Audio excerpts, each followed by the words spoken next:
श्री स्वामी समर्थ। तर 15 जानेवारी 2024 या दिवशी आपली मकर संक्रांत सुरुवात होत आहे। तर सकाळी लवकर उठून आपल्याला शुचिर्भूत व्हायचं आहे, अंघोळीच्या पाण्यामध्ये तीळ टाकायचे आहेत।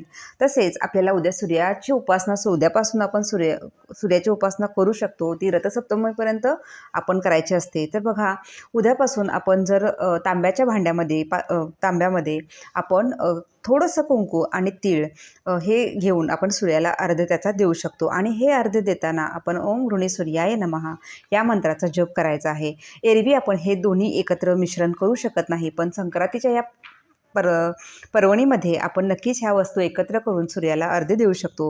पहा, सूर्य महाराजांनी आपला मुलगा शनी महाराज यांना 1 महिना त्यांच्या घरी राहतो असे वचन दिलं होतं। त्यामुळे तो काळ सुरुवात होते त्याची ती उद्यापासून। तर उद्यापासून आपण सूर्योपासनाला सुरुवात करूया। तसेच तिळाचा वापर करून बरेच जण तीळ तर्पणही करतात। तर जास्तीत जास्त ह्या सेवा करा आणि व्हिडिओ आवडला असेल तर